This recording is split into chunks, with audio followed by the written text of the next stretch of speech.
bonjour à tous et très heureux de vous retrouver sur Mandarin TV pour votre journal du week-end dont voici les titres. La Chine s'oppose à toute discussion sur une participation de Taïwan aux activités de l'ONU. Opposés à l'indépendance, plusieurs officiels ont rappelé le principe d'une seule Chine. Pour la plus haute autorité sanitaire chinoise, le variant Delta est à l'origine du retour du Covid-19 en Chine. En seulement une semaine, 11 provinces ont été touchées. Hambourg accueille le premier train de fret Chine-Europe. Arrivé tout droit de Shanghai, il a parcouru plus de 10 000 km avant d'arriver dans le nord de l'Allemagne. Le Conseil des affaires d'État chinois publie un plan d'action pour atteindre le pic d'émissions de carbone avant 2030, une ambition conforme aux objectifs et aux exigences de l'accord de Paris. Et pour terminer ce journal, direction Canton, où depuis 3 ans, les habitants s'adonnent aux sports d'hiver toute l'année. Un luxe possible grâce au Sunac Snow Park, l'un des plus grands parcs de ski au sale au monde.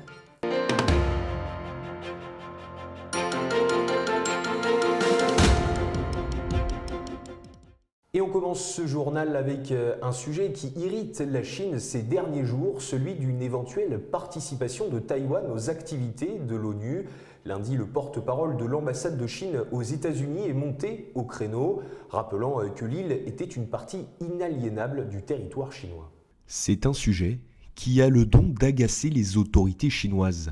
La participation de Taïwan aux activités des Nations Unies est en effet une hypothèse inenvisageable. Lundi, le porte-parole de l'ambassade de Chine aux États-Unis l'a rappelé dans un communiqué. Cette réaction survient après un récent forum virtuel au cours duquel des membres du département d'État américain et des autorités de Taïwan ont discuté de la question. Une rencontre vue comme une provocation des États-Unis envers la Chine. Les autorités de l'Empire du Milieu invitent le pays de Joe Biden à respecter le principe d'une seule Chine, rappelant que l'île de Taïwan est une partie inaliénable du territoire de la Chine. Concernant les autorités taïwanaises, l'ambassadeur a rappelé que toute tentative d'élargir l'espace pour l'indépendance de Taïwan se soldera par un échec. Restons dans l'actualité de la politique internationale avec le ministre chinois des Affaires étrangères Wang Yi. Il a appelé cette semaine au renforcement de la connectivité et du dialogue entre la Chine et l'Europe, des propos tenus à l'occasion d'une conférence de presse mercredi. Promouvoir la connectivité et le dialogue entre les civilisations européennes et chinoises, voilà le souhait émis mercredi par Wang Yi. Le conseiller d'État et ministre chinois des Affaires étrangères a tenu ses propos à l'issue d'une conférence de presse donnée après sa rencontre avec son homologue grec Nikos Tendias.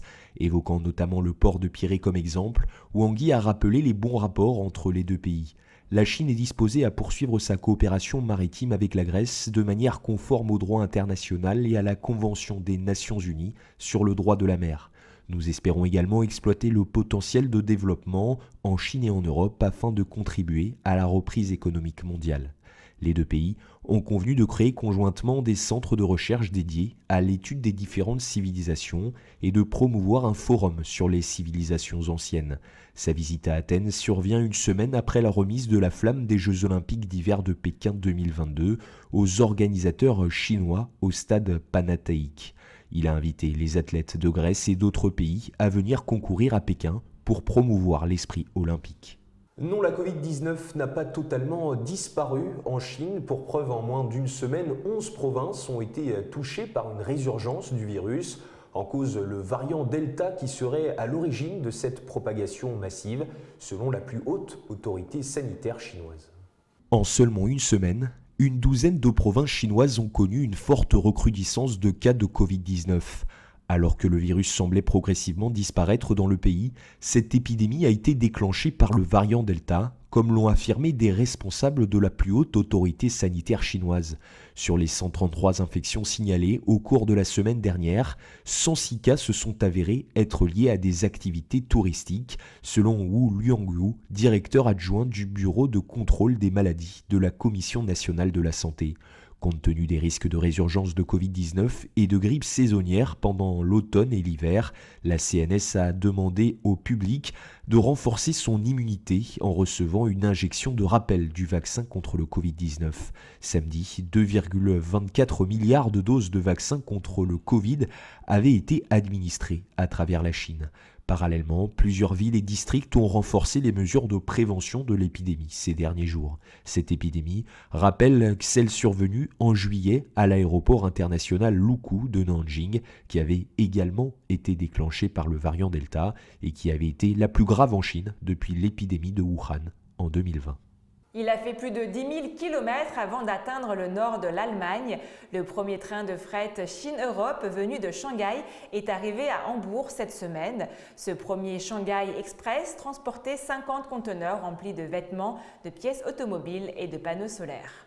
À Hambourg mardi, le premier train de marchandises Chine-Europe est arrivé tout droit de Shanghai. Ce premier Shanghai Express a fait plus de 10 000 km, transportant 50 conteneurs remplis de vêtements, de pièces automobiles et de panneaux solaires. Ces services de fret ferroviaire Chine-Europe ont connu une forte croissance depuis le début de cette année.